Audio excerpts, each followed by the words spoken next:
Bismillahirrahmanirrahim. Alhamdulillahi rabbil alamin wa bihi nasta'in ala umurid dunya waddin. Wassalatu wassalam ala al-mab'uthi rahmatan lil alamin nabiyyina wa habibina wa qudwatina Muhammad ibn Abdullah wa ala alihi wa sahbihi wa man walah, amma ba'du. Yang dihormati Al-Fadhil Ustaz Riza selaku pengacara moderator kita pada malam ini, para pihak pengurusan Global Ihsan, para pencinta ilmu Al-Quran dan Sunnah. Assalamualaikum warahmatullahi wabarakatuh. Alhamdulillah pada hari ini 1 September 2023 bersama dengan 15 Safar 1445, kita teruskan pengajian kita dalam kitab Aisarut Tafasir, tafsir yang ringkas. Siri kita ini sudah masuk siri yang ke-30.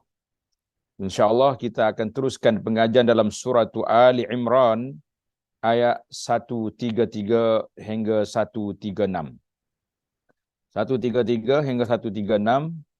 Tajuk yang akan bincangkan pada malam ini iaitulah seruan Allah supaya kita segera mencari keampunan Allah Azza wa Jalla dan galakkan supaya berinfak fis sarra'i wad dharra.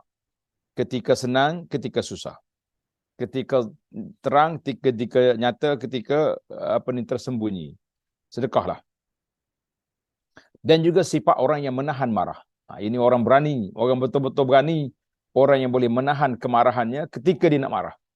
Kalau dia sudah sumpah seranah, lepas tu dia kata dia sabar, kita kata tak ada manusia tak sabar atas dunia ini. Kalau itulah perangai yang ditunjukkan, yang dikatakan sebagai seorang yang sabar, kita mengatakan tidak. Para jemaah sekalian, sabar itu orang yang menahan kemarahannya ketika dia nak marah.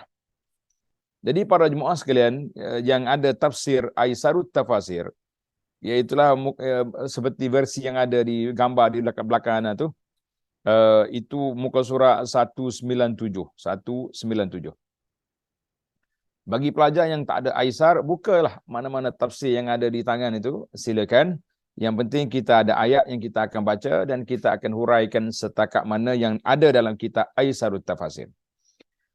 Jadi saya mula dengan baca satu ayat, kemudian terjemahan, kemudian makna ayat. Dan kita berpindah pada ayat yang kedua yang berikutnya, insya-Allah, untuk kita nak ringkaskan masa, ringkaskan waktu kita.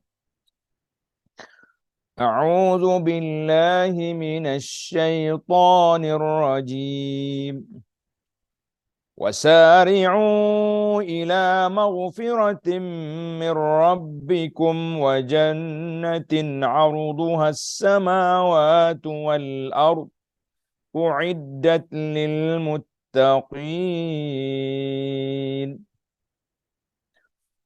Dan bersegeralah kamu kepada keampunan dari Rabbmu. Mana segeralah kita mencari keampunan Allah Azza wa Jalla, dan kepada syurga yang luasnya seluas langit dan bumi, yang disediakan untuk orang-orang yang bertakwa. Jadi syurga ni dah ada. Yang kata tak ada, baru nak buat, dak, sudah ada. Bagi orang bertakwa, itulah calon yang masuk dalam syurga.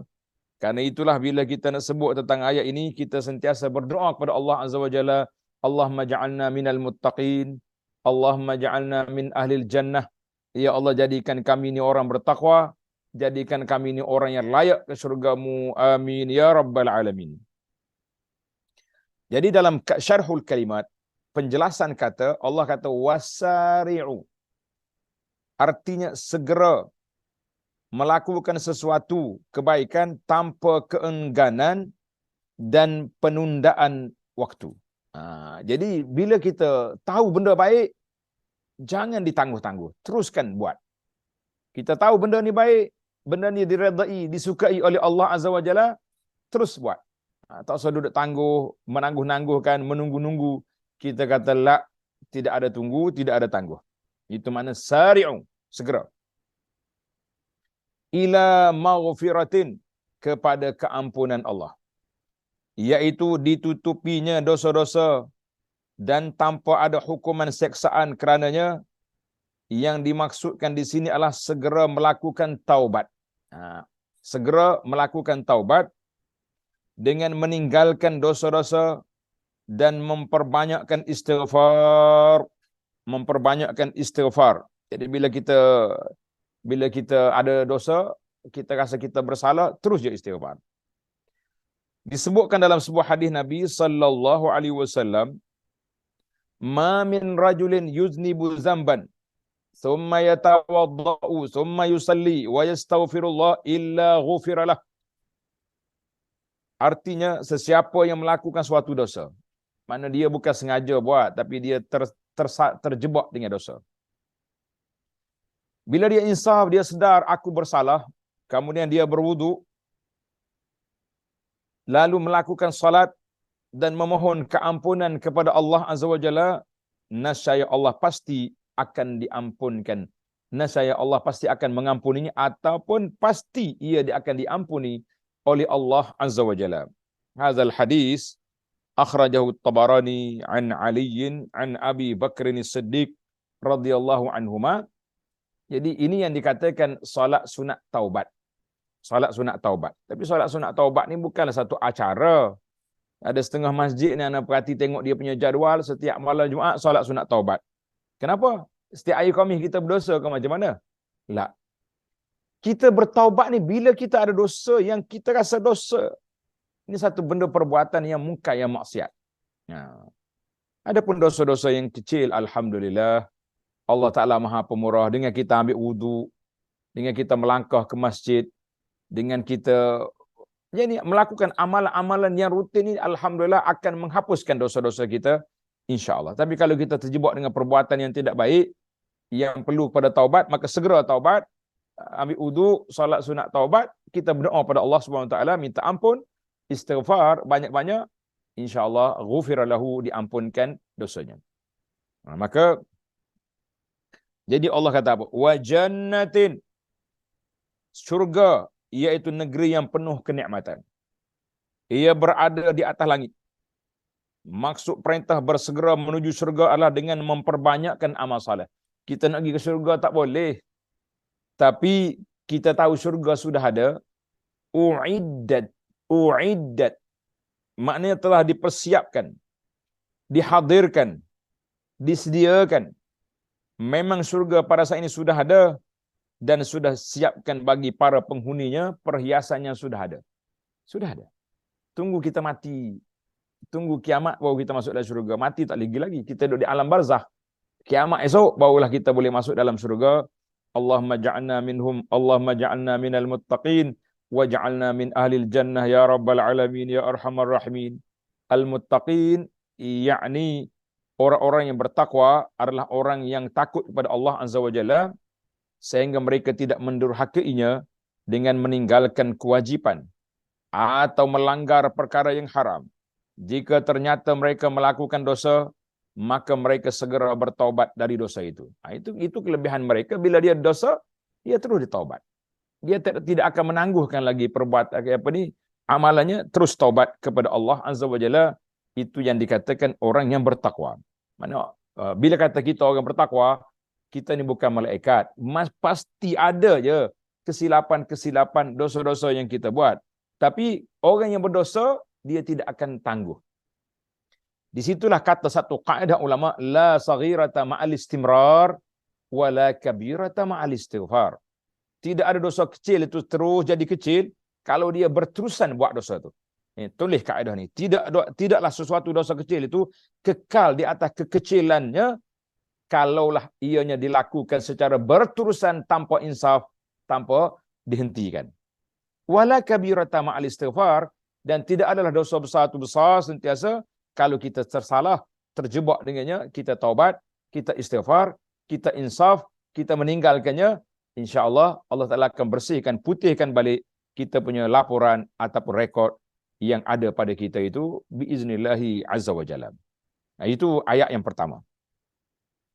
Mari kita berpindah kepada baca ayat yang kedua. Alladzina yunfiquna fis sarra'i wad-dharra wal kaazimina al-ghayza wal 'afina 'anil nas wallahu yuhibbul muhsinin. Wallahu yuhibbul muhsinin. iaitu orang-orang yang menafkahkan hartanya ketika waktu lapang atau sempit. Ketika dia susah atau dia senang, dia sedekah je. Waktu senang kita beri banyak, waktu susah bagi sikit. Dan orang-orang yang menahan amarahnya, ketika kita nak marah, kita boleh kekang kemarahan. Tak apa, kita ambil pen, kita gigit pen sampai patah, tak apa. Tapi jangan terkeluar perkataan yang cukup berbahaya ataupun keluar perkataan yang tidak baik. Dan memaafkan kesalahan orang. Ada dua kategori sini. Al-kazimina, mana dia tahan, tak marah. Wal-afin, dia maaf kepada orang yang buat salah kepada dia. Ada dua kategori. Ini yang kita nak belajar, kita nak tadabbur malam ni. Mudah-mudahan dengan kita belajar ini, kita akan jadi manusia yang baik, yang masuk dalam kumpulan yang layak ke syurga. Ya Rabbal Alamin, Ya Arhamar Rahimin. Wallahu yuhibbul muhsinin, iaitulah orang-orang Allah Ta'ala suka kepada orang-orang yang baik, yang berbuat kebaikan. Maka dalam ayat ini Allah kata apa? Fissarra, saat yang menyenangkan. Seperti waktu kita senang, luah rezeki, projek banyak, harta kita banyak, kita sedekah banyak. Ad-dara, keadaan yang menyusahkan, seperti kefakiran. Jadi tengok nota di bawah kata, ada pula yang menafsirkan mengenai as-sarra dengan ad-dara dengan kemudahan dan kesulitan. Ada yang menafsirkan as-sarra iaitulah pesta pengantin dan walimah. Pesta lain pula. Jadi waktu kita pengantin. Dan ad-dara adalah musibah dan suasana duka cita. Jadi waktu kita happy, waktu kita sedih. Tapi penafsiran kami tentang ayat ini lebih umum, mencakupi dan lebih baik. Jadi semualah waktu apa saja keadaan kita, insya-Allah kita kena berinfak, bersedekah. Jadi kerana itu kita fikir bahawa ketika kita senang, kita susah, dan ada lagi suasana yang ada juga disebut dalam ayat lain, iaitulah secara sembunyi ataupun secara terang-terangan. Jadi kita masuk wal kazim. Tengok ayat ni. Dia ayat ni bila berat bunyi, maknanya benda tu berat. Wal kaziminal ghaiz. Orang yang menahan kemarahan. Bukan senang tuan-tuan dan puan-puan, para pencinta ilmu sekalian. Kita nak menahan marah. Kalau dia merah muka, celak mata, telinga terangkat, apa yang kita boleh kawal lagi ketika itu, maka orang tu orang yang hebat. Kalau dia terperangkap dengan mainan syaitan, pada waktu itu kita akan kecundang, maka ketika itulah kita jadi manusia yang lemah, manusia yang tak boleh kawal kita punya kehidupan, wal'iyazbillah. Jadi, kaziminal ghaiz artinya menahan rasa kemarahan, nafsu amarah. Dan al-ghaiz adalah rasa sakit hati. Ghaiz, kazimi makna, kazama makna kekang, menahan, mengawal. Al-ghaiz maknanya sakit hati. Payah tahu kita. Setengah orang kata sakit hati bawa mati. Biar mati tak apa, tapi aku boleh boleh balas dendam ke, boleh apa, itu kata-kata pengikut hawa nafsu. Al-ghaiz adalah sakit hati yang terjadi ketika seorang disakiti pada tubuhnya, kehormatan dirinya. Orang cabar kita, mencabur kehormatan kita, kata kita macam-macam, atau harta bendanya. Sedangkan maksud menahannya adalah tidak melampiaskan perasaan sakit hati dalam bentuk tidakkan secara fizik. Tumbuk ke, katak ke, mencaci maki ke, memukul atau lainnya, sebagai bentuk melepaskan perasaan balas dendam yang terpendam dalam hati, dalam jiwa, kita kata tidak. Wal afina 'anil nas, ia memaafkan manusia. Wal afi mana? Ia memaafkan manusia. Kata al-afu tidak menghukum, membalas orang yang berbuat buruk kepadanya, padahal dia mampu untuk membalasnya. Kita kata al-afi ni maknanya orang yang kita mampu nak lawan tapi kita tak ambil tindakan. Itu makna afin. Jarang orang sekarang ni. Tapi kalau kita tak mampu nak lawan,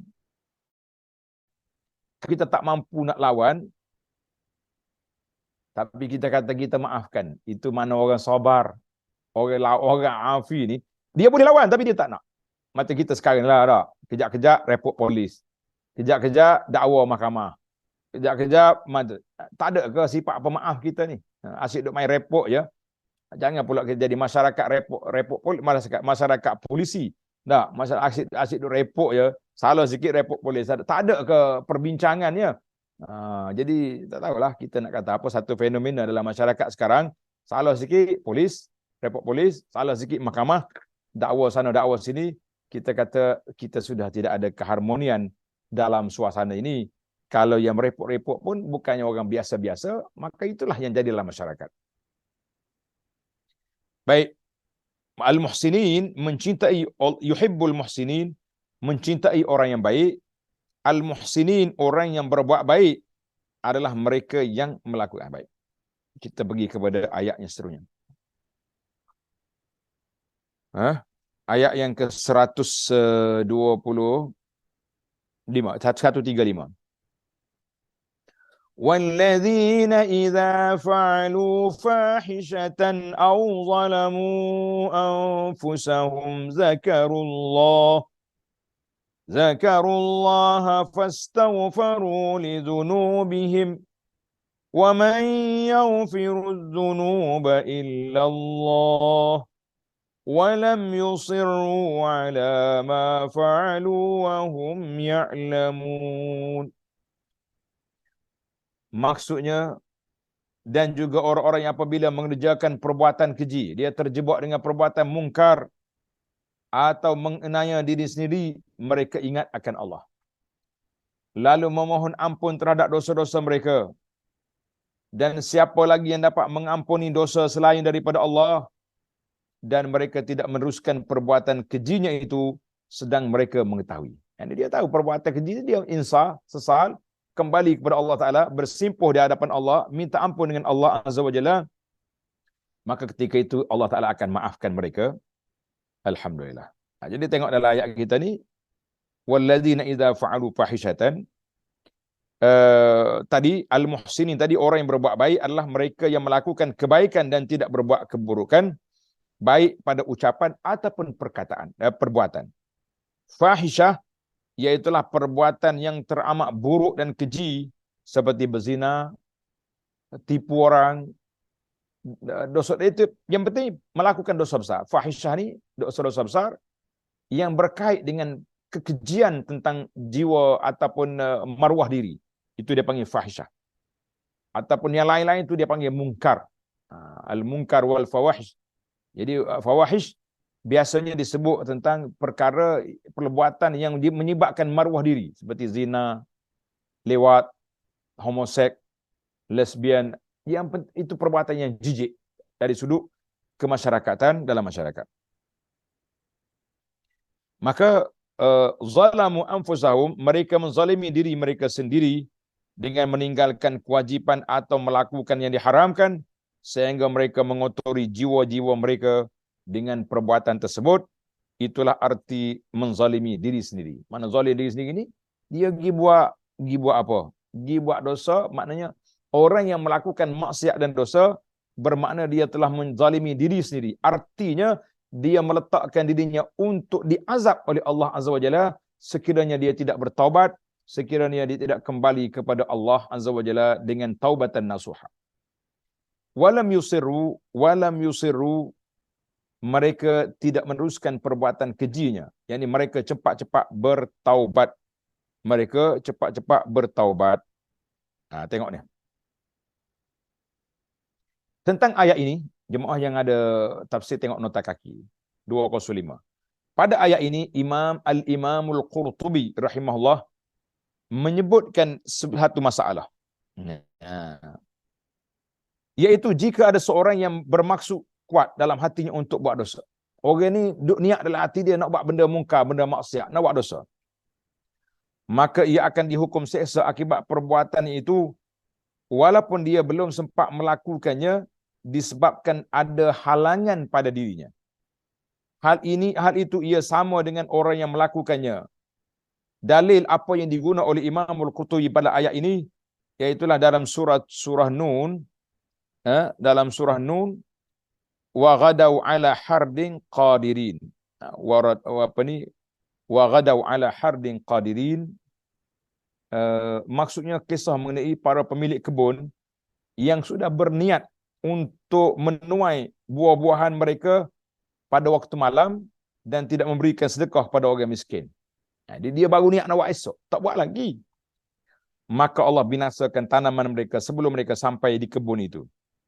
Maka Al-Imam Al-Qurtubi juga menguatkan hujahnya dengan hadis izal taqal muslimani bisayfayhima fal qatilu wal maqtulu finnar, fal qatilu wal maqtul finnar. Maksudnya apabila dua orang Islam saling bunuh membunuh, maknanya dua-dua ni masih pegang pedang, nak bunuh, orang nak bunuh ni, dia nak bunuh kawan ni. Fal qatil, pembunuh, dan yang dibunuh, dua-dua masuk neraka. Leis, kenapa? Dia ni kena bunuh. Why? Kenapa dia masuk neraka? Sudah. Sebab kata Nabi kata, oleh kerana dia memang dia pegang pedang tadi, dia nak bunuh kawan tu, tapi takdir Allah Taala dia yang terbunuh. Takdir Allah Taala dia yang terbunuh, maka tetap dia masuk neraka walaupun dia maktul, walaupun dia yang dibunuh. Itu hadis. Jadi pendapat yang terbini secara umum benar, akan tetapi perlu ditambah bahawa orang yang meninggalkan perbuatan dosa yang sudah diniatkannya kerana takut pada Allah Taala, ia ditulis mendapatkan satu kebaikan.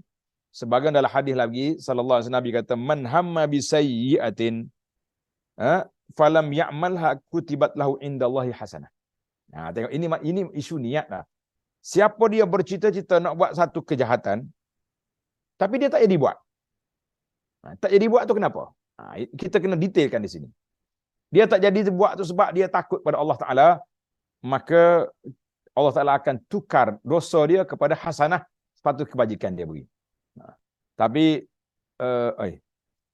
dia ada buat perancangan besok nak buat rompokan ke nak apa, nak pukul orang ke, tiba-tiba tak ada buat sebab dia dapat maklumat bahawa polis sedang kepung kawasan yang akan imbus. Kalau dia pergi dia kena.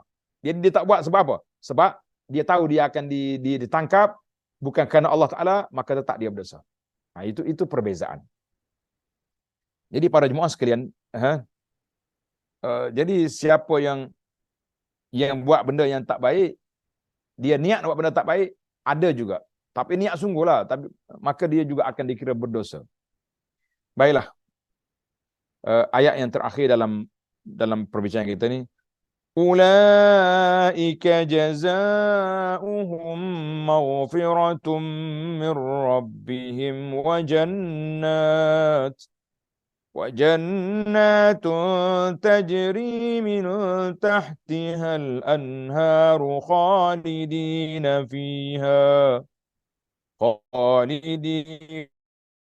فيها ونعم أجر العاملين. Mereka itu. Siapa dia mereka itu tadi? Mereka yang bersalah bertobat, istighfar, tinggalkan dosa, tak teruskan melakukan kejahatan, maka mereka itu balasannya ialah keampunan dari Allah dan syurga yang di dalamnya mengalir sungai-sungai sedang mereka kekal dalamnya, dan itulah sebaik-baik pahala orang-orang yang beramal. Sebaik-baik pahala orang beramal, itulah keadaannya insya-Allah. Baiklah para jemaah sekalian, kita pergi kepada perkata ataupun penjelasan kata walam yusiru, mereka tidak meneruskan perbuatan tadi, wahum ya'lamun, sementara mereka mengetahui, yakni mengetahui bahawa mereka melanggar aturan syariat Allah dengan meninggalkan kewajipan dan melakukan perkara yang haram, maka dia bertaubat. Wa ni'ma ajrul amilin, sebaik-baik pahala bagi orang yang beramal adalah syurga. Kita kata alhamdulillah, mudah-mudahan kita layak untuk ke syurganya, amin ya rabbal alamin. Sekarang ni kita pergi kepada makna ayat kita. Lamma nadallahu ta'ala al-mu'minin, setelah Allah Ta'ala memanggil orang-orang yang beriman agar mereka tidak memakan riba. Dalam ayat lepas kita bincang tentang riba.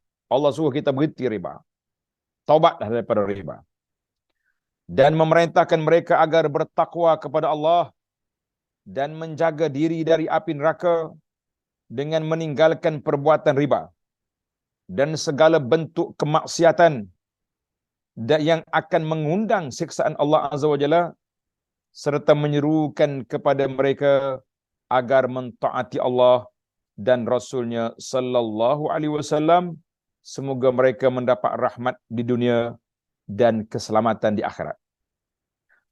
Maka selanjutnya dalam ayat ini Allah Subhanahu wa taala memerintahkan mereka pada ayat 133 agar bersegera dan berlomba-lomba menuju dua perkara. Para jemaah sekalian, kita ambil faedah daripada ayat ini. Allah Taala perintahkan kepada kita dua perkara. Yang pertama, berlomba-lomba menuju keampunan atas dosa-dosa mereka dengan melakukan taubat yang sebenar-benarnya, kita panggil taubatan nasuha. Dan kedua, berlomba-lomba menuju syurga yang sudah dijelaskan ciri-cirinya kepada mereka. Jadi ciri syurga sudah ada. Kita belajar dalam tafsir ayat-ayat tentang syurga ataupun dalam kitab-kitab akidah yang membincangkan tentang beriman pada hari akhirat sudah menyebut tentang syurga. Allah berfirman, wasari'u, dan bersegeralah kamu kepada keampunan Allah dan kepada syurga yang luas. Syurga ni luas. Luas mana syurga ni? Tengok dalam ayat kita ni. Wasari'u ila maghfiratin min rabbikum wa jannatin 'arduha. Allah Taala sebut luas. Tengok ni. Tengok nota di bawah. Allah menyebutkan luas, bukan panjang. Timbul lagi soalan, kenapa Tuhan tak kata panjangnya luas ni? Jauh ini jarak dia. Tapi dia sebut luas. Arduha. Leis. Kenapa? Kerana panjang tidak menunjukkan luas. Sedangkan luas menunjukkan panjang. Kalau luas ni, panjang mesti lebih daripada. Kita tak kata dah, luas dia 20 meter, panjangnya 5 meter. Tak mungkin lagu tu. Mesti panjang lebih luas daripada luas. Ini hikmah. Ini bahasa Al-Quran, cukup dalam. Sedangkan luas menunjukkan tentang panjang. Maka panjang segala sesuatu tergantung pada luasnya, dan luas langit artinya seperti luasnya bumi. Az-Zuhairi mengatakan, Az-Zuhairi, Az-Zuhri, maaf. Baca Arab baru kita faham. Qala Az-Zuhri rahimahullah, bukan Zuhairi. Yang kita ini tulis Zuhairi. Tulis Qala Az-Zuhri rahimahullah, adapun luasnya tidak diketahui oleh sesiapa pun kecuali Allah Azza wa Jalla. Arduha, luasnya seluas langit dengan bumi. Luas mana? Tak tahu. Cuma gambaran dia ada. Gambaran dia ada. Nabi SAW sebut dalam hadis tentang luasnya pintu syurga. Nabi kata pintu syurga ni baina Makkah wa Hajar. Di antara Mekah dengan Hajar, dengan Bahrain. Baina Makkah wa Busra di Syam. Jadi para pengkaji keluasan sekarang ni mengatakan bahawa lebih kurang 1,200 kilometer luas pintu. Jadi arduha, takkanlah pintu luas lebih luas dari rumah. Jadi itu yang kita rasa ada peluang lah, insya-Allah. Namun satu perkata sentap daripada para ulama salaf, dia kata kamu jangan gembira dengan luasnya pintu syurga, tetapi yang kita bimbangnya takut syurga yang begitu luas tak ada tempat untuk kita. Nauzubillah. Allahu akbar. Pintu syurga luas. Takut kita bimbang tak jumpa jalan lagi ke syurga. Nauzubillah. Kita minta berlindung Allah Taala daripada Allah Taala tinggalkan kita, tidak beri taufik hidayah kepada kita. Yakni surga tersebut sudah dipersiapkan dan segera dihadirkan bagi orang-orang yang bertakwa, sedangkan maksud berlomba-lomba menuju surga adalah dengan bersegera melakukan amal ketaatan yang dapat menghantarnya ke surga, yaitu beriman dan beramal saleh. Kerana dengan kedua perkara ini jiwa manusia menjadi bersih dan baik sehingga ia berhak menjadi calon penghuni syurga. Kita kata biiznillahi azza wa jalla, ya Allah ya Tuhan kami, layakkan kami ke syurgamu ya Rab. Itu gaya Nabi sallallahu, bila dia baca ayat-ayat tentang nikmat, terus Nabi kita minta. Kita pun minta setiap kali kita sebut tentang syurga, Allahumma ja'alna min ahliha, ya Allah jadikan kami dari kadar ahlinya yang layak ke syurganya ya Rabbal alamin ya Arhamar Rahimin. Maka datang ayat 134 dan 135. Sifat orang yang bertakwa, iaitulah mereka yang telah disiapkan surga untuk mereka siapa? Allah Ta'ala bersebut, Alladzina yunfiquna fis sarra'i wad-dharra'i wal-kadhimina al-ghayza wal-'afina 'anil nas wallahu yuhibbul muhsinin. Iaitulah orang-orang yang menafkahkan hartanya waktu dia lapang, waktu dia senang atau sempit susah. Dan orang-orang yang menahan marahnya dan memaafkan kesalahan orang. Allah menyukai orang-orang yang berbuat kebaikan. Itu ayat 134. Ini menjelaskan bahawa mereka yang banyak berinfak pada jalan Allah pada segala keadaan yang mereka alami, baik waktu kaya ataupun waktu miskin, waktu mudah atau waktu susah. Kemudian sifat mereka yang lain adalah tidak mudah marah. Al-kazimin al-ghaiz, orang yang menahan kemarahan. Tengok nota di bawah ni, menarik. Menahan kemarahan tu dikata menota ayat baik. Dalam hal menahan rasa marah ini, banyak hadis yang menerangkannya. Di antara hadis-hadis itu tersebut adalah hadis sabda Nabi sallallahu alaihi wasallam, "Laisa asy-syadidu bis-sur'ah, walakinna asy-syadidu alladhi yamliku nafsahu 'indal ghadab." Orang yang kuat bukanlah orang yang mampu bergelut, mampu bertinju, bergusti. Akan tetapi orang yang kuat adalah orang yang mampu menguasai nafsunya pada waktu marah. Ini berhak kita ni, kalau kita mampu ketika tu bejak kita, hebat kita. Hadzal hadis rawahu Ahmad. Maknanya kita nak tahu kita ni orang hebat tak kuat. Tengok orang suruh orang provokasi sekali. Kalau kita boleh tahan, kita kata alhamdulillah, itu kekuatan yang ada pada kita. Kalau kita mengamuk, maknanya kita juga orang lemah. Tak tahu nak kata. Kadang-kadang kita kuat, kadang-kadang kita tewas. Begitulah keadaan dunia ni, pasang surut kata orang. Kemudian dan memiliki kemuliaan jiwa serta mudah memaafkan. Kategori yang kedua, kalau orang buat salah pada kita, kita maaf. Tengok nota di bawah. Di antara hadis-hadis yang menerangkan keutamaan memaafkan orang lain adalah hadis man sarrahu, tengok ada ni ayat sikit ni, man sarrahu an yushrafa lahul bunyan wa turfa'a lahu darajat falyafu amman zalamahu wa yu'ti man haramahu wa yasil man qata'ahu. Barang siapa yang menginginkan ditinggikan baginya bangunannya di syurga dan diangkat baginya beberapa darjat, maka adalah dia memaafkan orang yang telah menzaliminya, memberi kepada orang yang tidak memberinya, orang yang tak beri kita beri, dan menyambung silaturahim orang yang memutuskannya. Mana keluarga kita putus, kita sambung. Hadis rawahul Hakim dan mensahihnya, tapi ulama muhakkik dalam dhaif targhib mengatakan sanadnya dhaif. Sanadnya hadis dhaif. Ada hadis lain yang sahih insya-Allah. Dan hadis lain sabda Nabi sallallahu alaihi wasallam, salasun uqsimu alaihin. Nabi kata 3 perkara, aku bersumpah dengan 3 perkara ini. Ma naqasa malun min sadaqah. Tidak kurang harta kalau kita sedekah. Wa ma zadallahu 'abdan bi'afwin illa 'izza. Ini tajuk kita. Wa ma zadallah. Allah Taala tidak menambah kedudukan seorang itu yang memberi maaf kecuali ia semakin mulia. Kita maaf pada orang, kita tak hina, tuan-tuan. Kita makin mulia di sisi Allah Azza wa Jalla, walaupun nampak kita dengan di depan manusia nampak macam lemah. La. Wa man tawadha'a lillahi rafa'ahu Allah. Siapa dia tawadha', merendah diri kerana Allah, Allah angkat darjat. Hadzal hadis rawahu Tirmizi, tanda ni dia tak tulis ni. Rawahu Tirmizi, kata muhakkik sanaduhu sahih, sanadnya sahih, kita kata alhamdulillah. Mari kita tengoklah kitab tafsirnya. Memaafkan, tengok.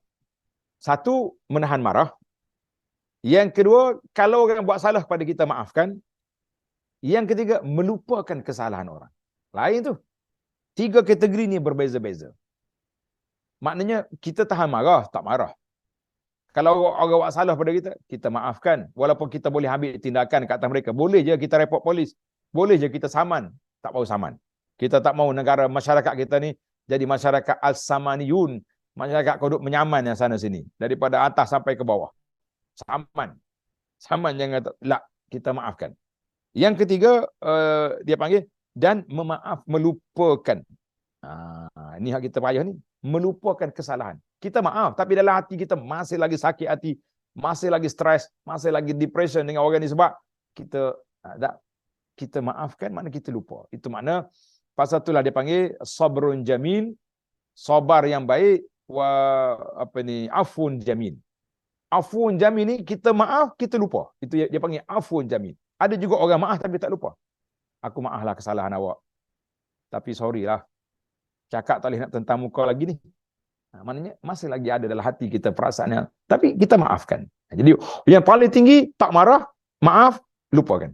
Itu yang paling tinggi. Kan itulah kata di para ulama, tulis ni kata-kata hikmah. Dia kata kebaikan yang kita buat kepada orang kita lupakan. Kan? Kebaikan yang kita buat kepada orang kita lupakan.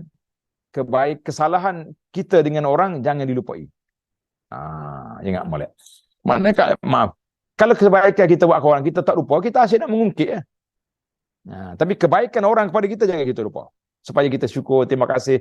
Tapi kesalahan kita dengan orang jangan kita lupa. Barulah kita selalu minta maaf. Maka keadaan mereka ini merupakan perbuatan yang jelas baik. Kerana itu mereka mendapat janji Allah yang sangat menggembirakan, iaitu Allah Ta'ala mencintai mereka. Selain itu, ayat ini mengisyaratkan sebuah motivasi agar manusia selalu komitmen berbuat baik dalam sikap, perilaku dan ucapannya. Alhamdulillah. Maka Allah Ta'ala sebut, walladzina idza fa'alu.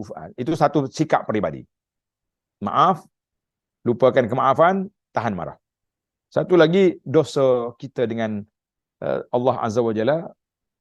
Walladzina idza fa'alu fahishatan aw zalamu anfusahum dzakarullaha fastaghfaru lidzunubihim. Dan juga orang-orang yang apabila mengerjakan perbuatan keji atau menganiaya diri sendiri, bila mereka ingat kepada Allah, menyesali, lalu memohon ampun terhadap dosa-dosa mereka. Ini ayat 135. Allah memberikan penjelasan tentang ciri-ciri mereka, iaitulah mereka selalu mengingati Allah, berzikir, duduk dalam majlis ilmu, dan tidak melalaikannya. Kerana itu, apabila mereka melakukan suatu perbuatan keji, dosa besar, atau mereka menganiaya diri sendiri dengan berbuat dosa di bawah tingkatan perbuatan keji, fahisyah tadi, terjebak dengan benda-benda yang keji, maka mereka segera ingat akan peringatan-peringatan keras dan larangan Allah yang berkait dengan perbuatannya itu. Kerana itu mereka segera bertaubat dan meninggalkan perbuatan dosa dan menyesali perbuatannya, serta berketetapan hati untuk tidak mengulanginya lagi. Itu syarat taubatlah, menyesal, tinggalkan perbuatan yang ada itu, dan berazam untuk tidak ulang balik. Lalu ia beristighfar, minta ampun kepada Allah Azza wa Jalla. Allah Ta'ala menerangkan tentang sifat mereka berikutnya, iaitu mereka tidak terus-menerus mengulangi melakukan dosa, sedangkan mereka menyedari dan mengetahui bahawa perbuatan itu berdosa, seperti meninggalkan kewajipan atau melanggar perkara yang haram. Jadi adapun ayat 136, ayat 136 ni,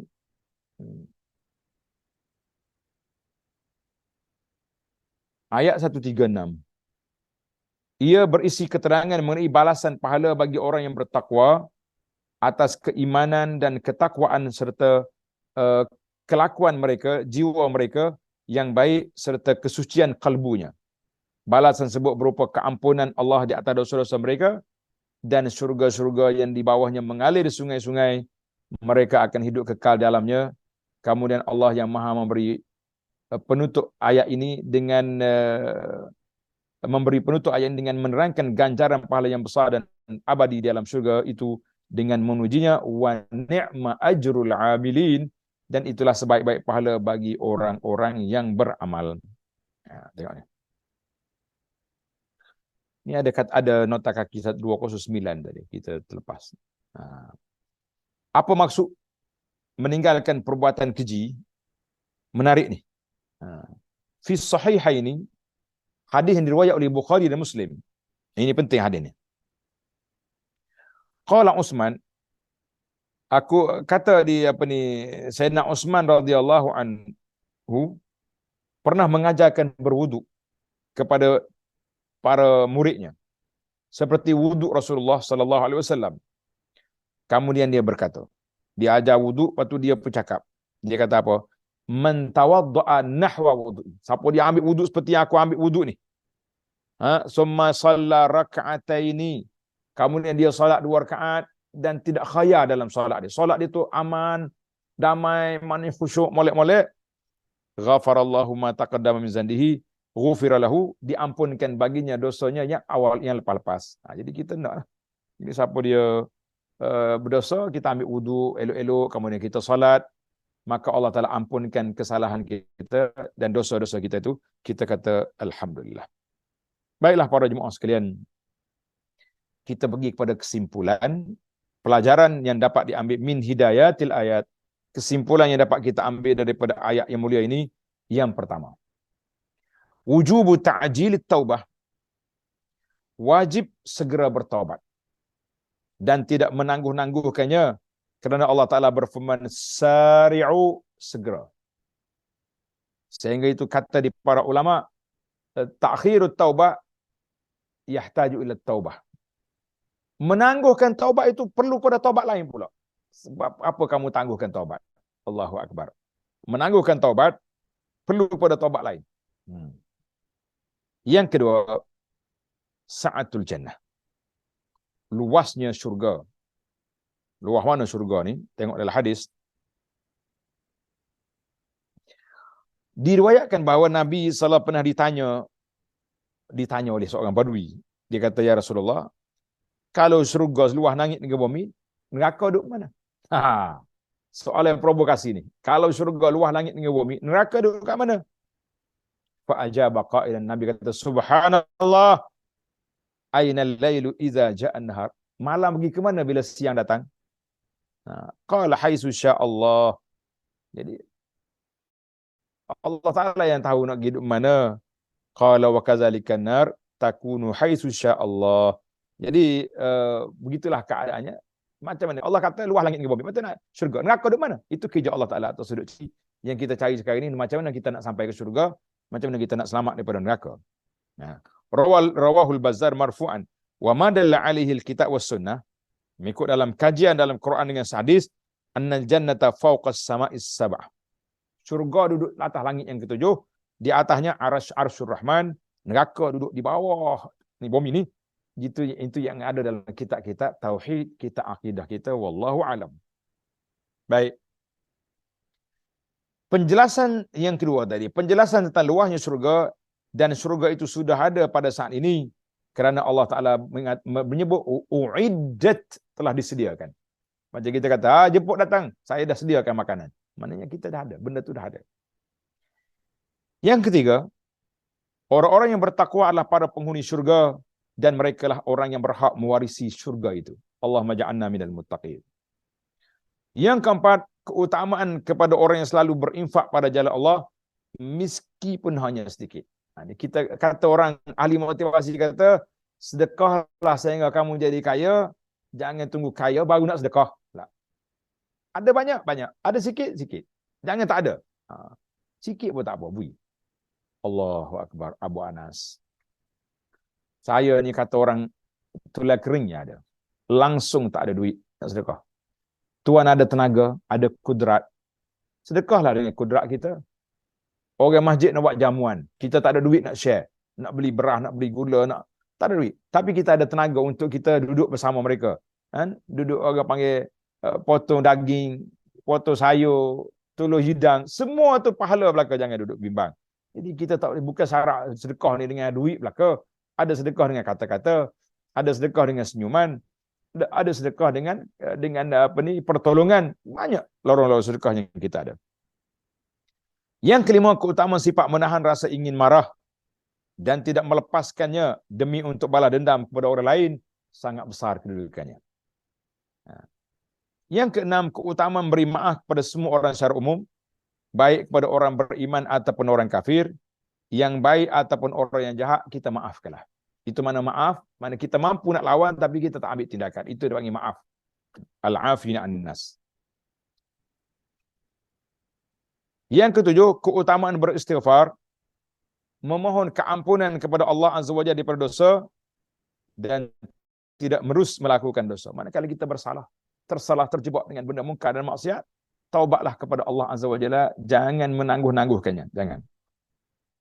Allahu akbar. Sebagaimana tersebut dalam ayat di atas dan hadis man asarra man istaghfara walau ada fil yaumi 70 marrah.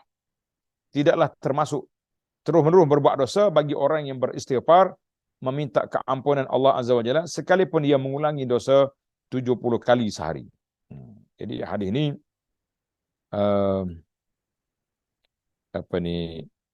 riwayat At-Tirmizi dan Abu Daud dan disebut hasan oleh Hasanahu Ibnu Katsir. Ibnu Katsir kata sanad dia hasan. Jadi alhamdulillah pada jemaah sekalian, sifat yang kita belajar pada kali ini sangat besar, menjadi satu agenda besar dalam hidup kita insya-Allah.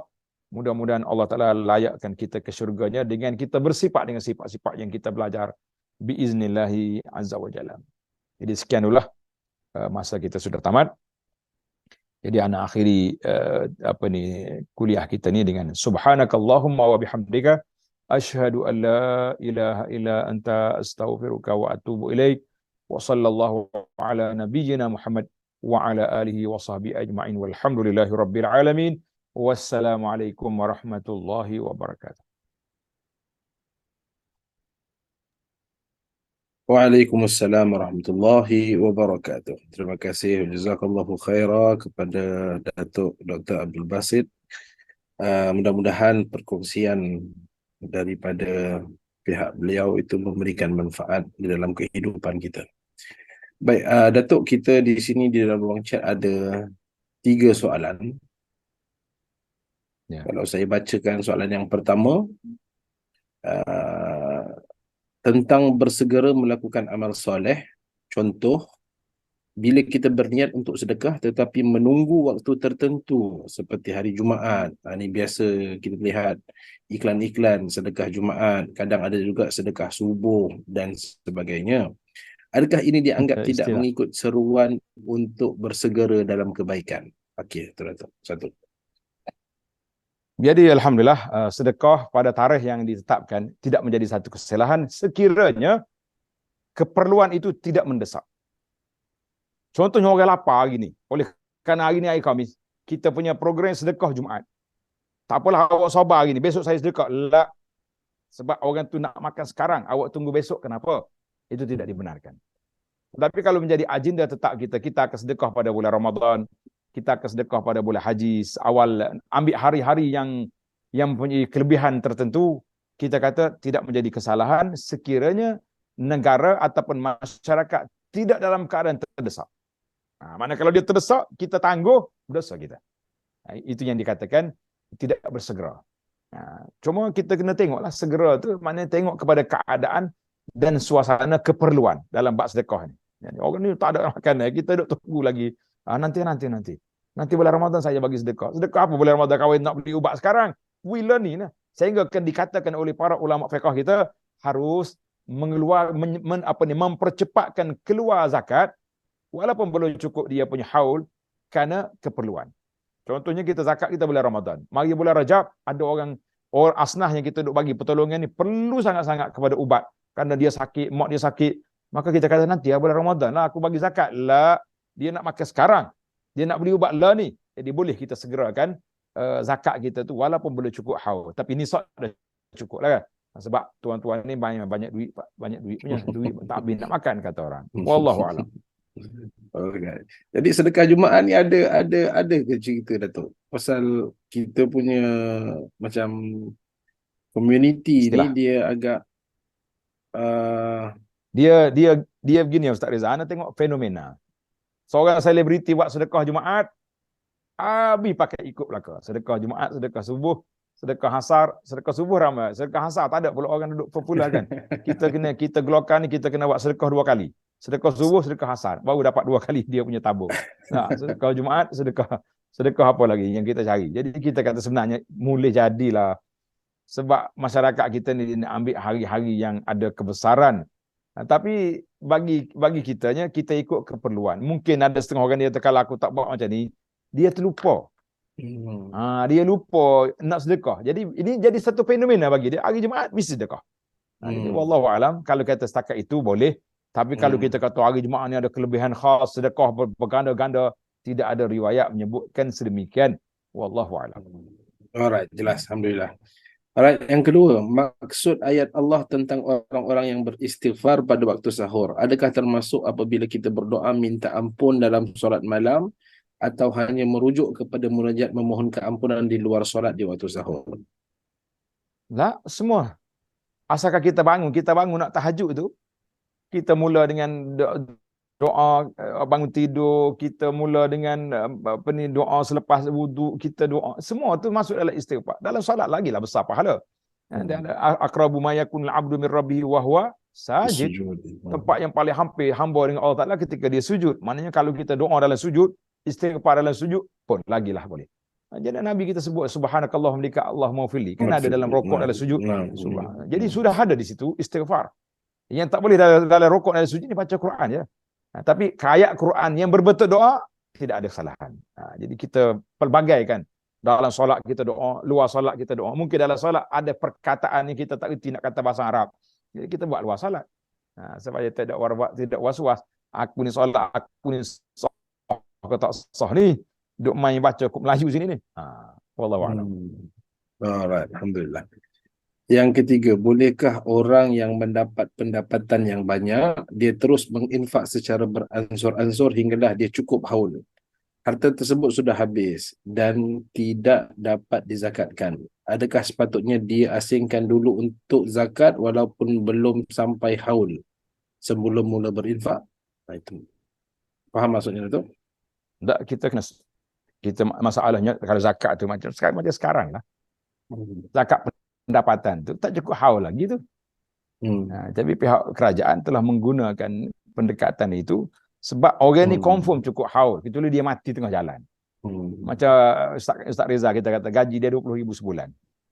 Haul setiap bulan cukup haul. Maaf, nisab dia sudah cukup setiap bulan nisab. Jadi kenapa kita nak tunggu sampai akhir tahun nak cukup 40,000 apa tu. Jadi kita mengatakan kalaulah kita yakin bahawa nisab kita sudah ada sekarang, tak cukup haul.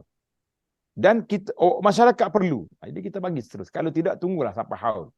Sebab itu yang wajibnya zakat itu bila cukup halal haul. Bila cukup tempoh setahun baru jadi wajib. Sekarang ni tak wajib lagi. Belum wajib. Kecuali keadaan terdesak yang seperti saya sebut tadi.